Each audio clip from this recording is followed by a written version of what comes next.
of the neat things about the Green and Healthy Homes Initiative in Dubuque is that it grows out of an existing sustainability effort that's been in place since 2006. I think all of the other cities involved are larger metropolitan areas, so we're a smaller community, and I think because of that, one instance we're looked at as maybe we could be a model city and replicate it in other communities that aren't such large metropolitan areas. We moved from the idea of fixing houses, which we've done really, really well for a long time, and work more holistically with the family in that house so that we address all the issues of concern for that family, help them become more successful, and help them towards economic self-sufficiency. That's what creates healthy families, and that's what will create healthy neighborhoods. So it has a sort of a concentric effect. Green and Healthy Homes, since it is a holistic approach, we're not just looking at the house structure, we're looking at the family as well as the house structure. So the home advocate is really in charge of making sure the family is benefiting from everything that's going on. A lot of people think the Dubuque Healthy Homes Initiative is different, and it really is. It's got a couple of very unique aspects. First of all, it's built on a sustainability program designed by the mayor and the city council and fostered by the community over the last decade.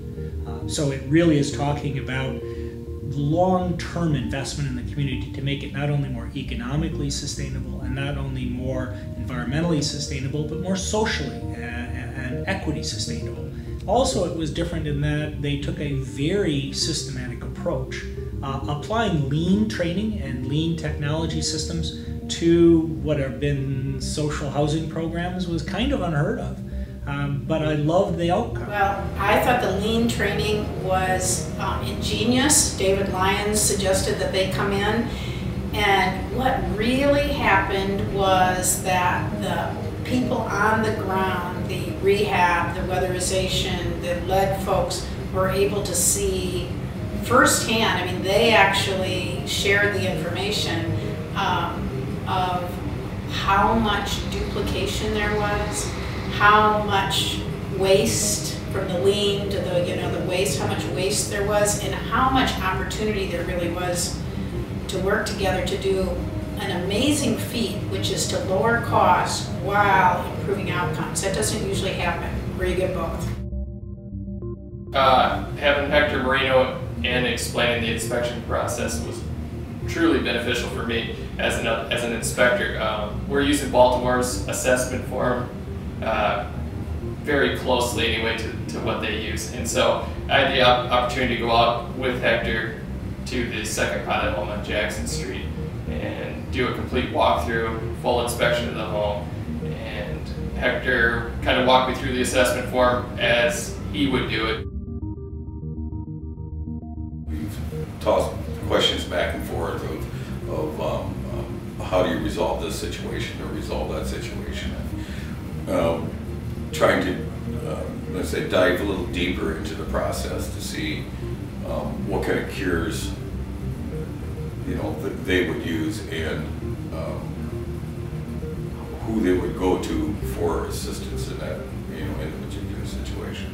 Dubuque has been chosen by the national group to move it from our city effort to then push it out into the county and the rural areas. We will be the first site that will do that, and then actually Iowa has been chosen to be the first state to go statewide.